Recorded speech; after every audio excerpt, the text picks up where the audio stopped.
Alone on the water. Owen felt the flecks of sea spray, whipped up by the gusts of the evening, moistened his body. On his tongue he tasted the faint yet familiar trace of salt as he threw the rod back and let out one last cast of the day.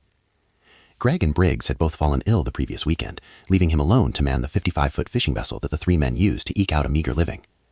Owen knew that it was probably the booze that bedridden the pair, but he decided to not trouble himself over it. He had been young too once. While commercial fishing was out of the question for a one-man operation, Owen decided to go it alone and take some leisure time for himself. His wife had begged him not to go.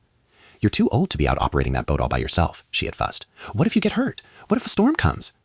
He knew she only worried because she loved him, but the remarks hurt the man's pride. Maybe he wasn't the strapping young lad from decades past, but he was still far from a decrepit fuddy-duddy. With age came experience, and Owen had been skippering fishing vessels for longer than some of the young charter captains had been alive. He assured his wife that everything would be fine. It was going to be a short trip, just a couple of days, only 20 or so miles offshore. He had even invited her to tag along if she liked, though he had already known the answer before even asking. Without fail, that woman got seasick within a few moments of being out on the water. Eventually, she just stopped trying. The landlocked fisherman's wife. It always gave Owen a little chuckle. As he reeled in his empty line for the final time of the night, he was starting to think that maybe he should have listened. Hours of casting and nothing to show for it.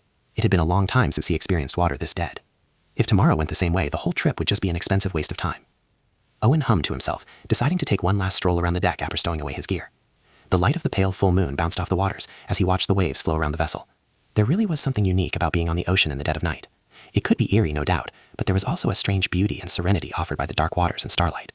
He took it all in for a moment longer, then headed below deck to settle in for the night. Owen awoke with a start some hours later. Damn acid reflux was going to ruin another night's sleep. He tossed back a handful of Tums before settling in again.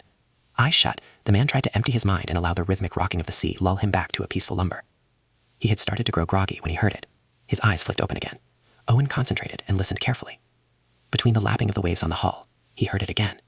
The last thing a man alone at sea ever wants to hear. Footsteps. Like, comment, and subscribe for more.